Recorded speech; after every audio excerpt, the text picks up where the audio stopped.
hi, we're going to kill some time here just to give the ads a chance to run through. But this is going to be a really neat, this is going to be actually, I'm really looking forward to this Booktopia stream. We're going to talk about everybody's characters. So, protagonists and antagonists, heroes and villains, lovers and enemies, pets, sidekicks, quirky NPCs. I don't know. What else we got, guys? I think you covered a lot of it. That's it. That's all of them. That's it. Go home. We're done now. So That's it. We're done. We're done. done. Yeah. Thanks for playing. We're in. Okay. Let's go ahead and get started. I think I don't know if this. It says we're unstable. That sounds very personal, Twitch. I don't. We're in an earthquake, so like if we hold on we to the sides, does that like help? I mean, that Help would my be, cause? yeah, that would be pretty cool. Many things, and we actually represent several different genres here as well. And JC, you're on my top left, so I'm going to throw you under the bus to introduce yourself and your project first. I'm Jessie Spark. I'm in Booktopia with a season starter book, Dire Contact, and it's sci-fi, thriller, and supernatural. And it's only the start. Because you have, is this like a trilogy of trilogies or something coming with this? Like, It lot. is, yeah. Yeah. Yeah, it is a story that started out very small, then became a bonus content as well. And yeah, it's just a fun all ages story about world hopping magic scavenger, curious inventor, and a zealous paladin. Wrote the whole book from his POV as well. So I figured this would be a cool opportunity to let you see what he's up to during the whole entire process of the book and get all those spoilers. Nice. Okay. And to the first trilogy. Okay. So his POV also revisits and has a lot more interaction with a lot of characters from the first trilogy. So I also love that part. Nice. Yeah. Yeah. And is it one that like is it super overt, like these are the same characters in the same show, or is it something where you get to kind of discover the ties as you go? So if you just read it from the girl's perspective, you don't figure it, like you might realize it, but it's just a first name. You might not remember this one character from the first series because he's there for like one scene. So if you have his POV, then you definitely know that it's him. But otherwise, you just might think that he's just another guy who just happens to be named Tristan. Nice, nice. I love discovering the secret connection. My 80s aerobics instructor was kind of inspired the whole entire series. So And if you guys don't know what that is, check out the replay from last night's stream where we got to hear about the 80s aerobic instructor and the Terminator and all kinds of great stuff. So yes, awesome. Okay, so I'm gonna switch us up over here and we're gonna walk through and just kind of meet the cast, right? So we can actually let me throw over here. And is there anybody who's just burning to go first for this, or shall I just choose victims? choose victims or a dice roll, four-sided dice. Roll. All my dice are downstairs. I have so many, but they are downstairs. Oh, I have a die. JC is on it. Let's go. Oh, Let's go. There you Sure. go. That looked like an 8-sided. Yes. Okay. 1, 2, 3, 4. Number 3, that's Delphina.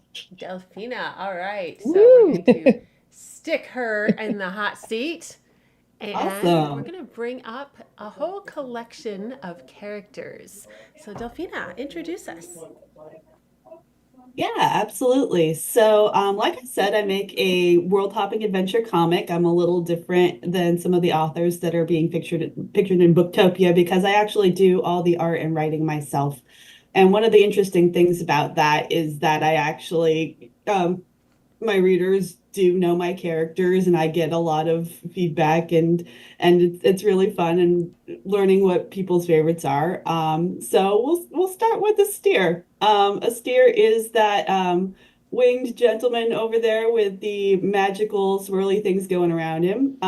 He is a magic scavenger who likes to steal the magic from anything and everything he can. And in the first part of Somnambulist, he has hit the jackpot because they meet an immortal kingdom or a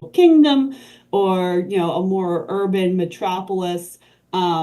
He's having fun wherever he goes. But he's very distracted of the more like demonic people. And she's very fighty, very devoted to her cause. I not very lucky in terms of where she is in life right now. And all she's trying to do is get home and stop this person who's the ultimate evil. Between them is another person who got magically superglued in this little travel brigade, and her name is Rana. She's an inventor. She likes tea and machines, and she's just having a good time too. She's kind of the get along duct tape between them. And she's very kind, very patient, and she has this very unusual ability to speak with machines. So she can literally just kind of go around and sweet talk locks into unlocking or other things, bulldozers to manifest into existence when she needs to. And that's been very handy for getting everybody out of the scrapes that they normally get into. But she's a sweetheart. Everybody loves her, but she's got a bit of a mysterious past, which we might learn about eventually in the story. Nice.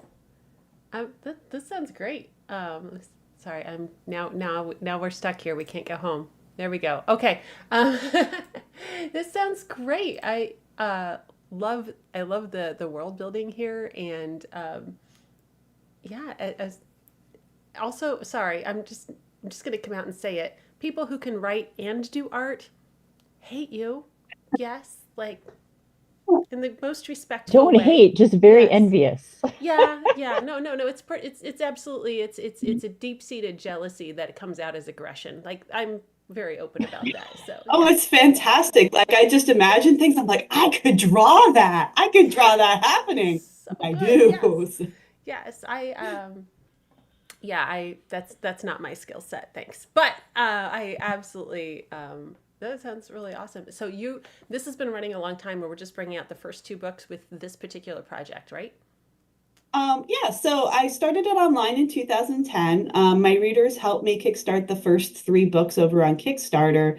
But this is going to be the 10th anniversary of when it went to print, and I'm sold out of my books. So this is going to be a reprinting, and I thought about, I could just do the same stuff. I have the art, I could put it in the book again, but I wanted to do something a little. And so I was trying to think of different things I could do. So obviously, after 14 years of drawing, my art has gotten a little better. There will be some art upgrades. There's going to be more scenes because when you spend that much time with characters for 14 years, you get more ideas about how you wanted to start. And it is a little unique because in the normal prose writing process, like you have drafts and you can go back to the beginning and try to revise things when there's more emergent discovery the more that you write. But yeah, when you're publishing like the same pages that all along over the next 14 years, there's downsides and upsides to that. The upside is that people get to see it right away. The downside is people see it right away. And so you're trying to balance that. And yeah, so there's going to be a few more revisions to bring things more in line with how the story eventually went versus when I started it. And just some bonus scenes to make people really enjoy the characters. It's been an interesting editing process for sure, because you don't want to change too much about what people loved about the characters to begin with. But I'm going through with some of my longtime readers and some of my newer readers to really kind of feel out the essence of each character. And it's been such a fun process. sounds so fun. All right. So, okay. Thank you. And I'm going to kick it over Double to our editing, right? Because editing the story and the art at the same time. So she's got kind of the double whammy going on. Yeah, Yeah, yep. amazing. It's fine. It's because she can draw. It's I fine. know. Um, sorry. Poor Delphina. Like, we just met. I'm picking on her. I'm such a. Okay. That's fine. I'll That's behave. fine. I'll behave. JC, you have all the power in your die. What are we doing next? And number two, that this would be me on my screen. Let's go. All right. So, give me a second to get us. So I can say up front, I have a really big character cast. I counted, and I think I have 10 point of views in the narration when he's 11 years old and he experiences the guy disintegrating in front of him. Of twin brothers, Cain and Abel. There is a reason why they are called Cain and Abel. The parents had to, but yeah, that's another story that gets told in the book. Cain is Steve's best buddy and the guy that always helps him when he is hunting another thing that turns out a disappointment, and Steve tends to get really upset about it. So Cain is the one that is helping him along, and yeah. Cain has its own problems. He would love to have such a straightforward life like his brother with the wife and children and all this stuff, but Cain hasn't. A very when we meet her, she is a character who doesn't get along with anybody. She is highly profiled and very good at many things, but she is creatively interpreting things, and which leads her to discover the trace of a serial killer. And she manages to get her boss to put up a team to hunt the serial killer. On the bottom left, there is Zen. Zen is an 11-year-old boy who, yeah, gets into the story in a way that is a bit part of what I really can't tell about the story. The story starts with him getting the little cat he holds, and the cat is called Thorn. And he and Thorn are really important, and I can't tell you why, but yeah, you will find out. And I had a lot of beta readers tell me that they especially loved how this kid got part of the team and became really important and had a real impact without having to have any superpowers or any strange abilities, just by being like he is. So, and on in the middle, the lady in the dress, this is Fan Ting. Fan Ting is she works in a bakery, but she has bigger ambitions. She is up for adventure. She takes every chance, things she shouldn't, because just for fun. She is highly intelligent. She is very funny. And she started as a very small side character, but I'm happy that I found a way to make her role bigger, and she is already a reader's favorite. And these are only the characters I have the character art for at the moment. And you are doing stretch goals for more character art, am I right? Yeah, yeah. We have already unlocked one. This is our detective. This is Will. Fantine calls him Detective Donut because he comes into her bakery every Monday and he always buys donuts. And she is so bored and she's always hoping she really likes him, but she hopes he will one day be brave enough to order something else, but not donuts all the time. And yeah, so He's got his we will one get predictable Will good and thing. So. yeah, yeah. Yeah, and I too like the idea of a character who is pulling things off in a greater than natural world using his own abilities rather than look, I got nothing against superpowers. I am absolutely into my Marvel films and such, but it's cool to see, like, no, he's just a guy and he's going to navigate this and take and deal with things. So Yeah, there are beings with really extraordinary powers, and the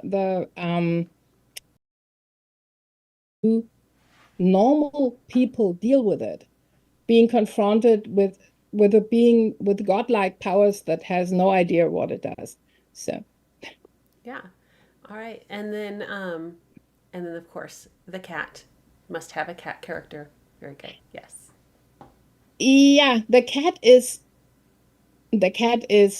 um not what it seems. I mean, you've just described all cats, but also this cat in particular. One second. I'm sorry. We're going to get there. I have too many things to click. No worries. And we're going to bring up all of these fine people. So my stories take place in a world where there's certain people that if I touch a shield, I'll like be able to see when the like soldier was in battle fighting it. If I touch like your necklace that you held whenever you're stressed, I'll be able to feel those emotions and see like the most powerful moment from it. But she's special in the sense that she never actually died. So it's like figuring out what her purpose is and why this happened to her and everything. She's really into archaeology. She's right now finishing a degree in accounting, though, because she's supposed to join her dad's firm, but that's not really where she wants to be. She really loves working at a museum who he's kind of been like keeping an eye on from the shadows for all this time. She tells him that she'd rather it if he didn't keep following her around because it's really awkward for her to have her dead brother just lingering around. And so he goes off. When you were talking about, she's got this gift of being able to touch objects and get the thing, but then she was working in a museum and my brain just went so many possibilities. And, Yes. teddy bears and who only knows what else she could be. Yeah. Yeah.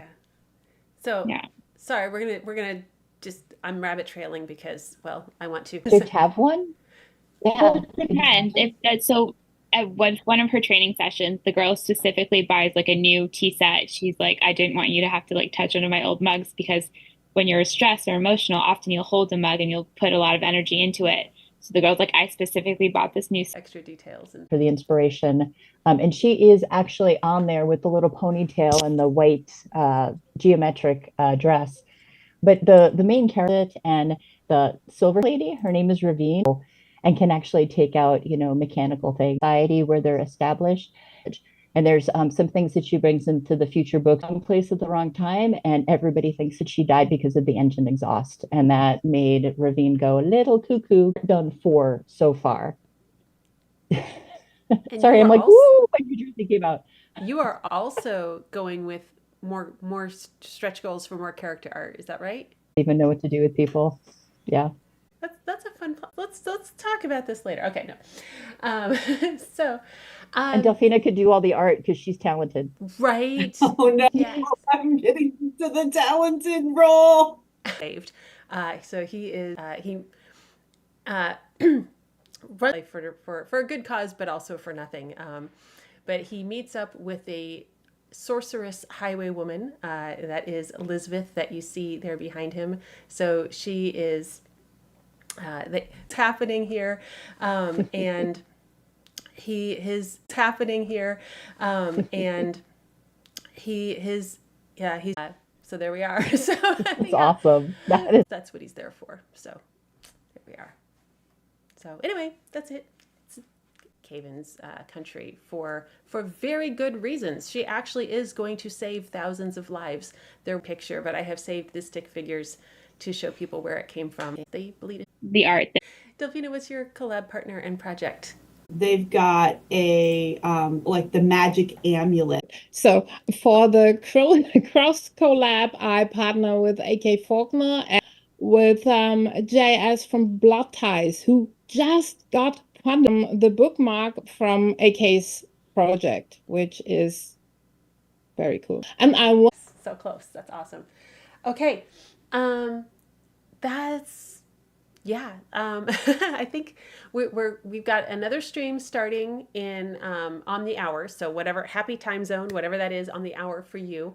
But I think we might wrap this one. I know we're getting a couple of you guys back.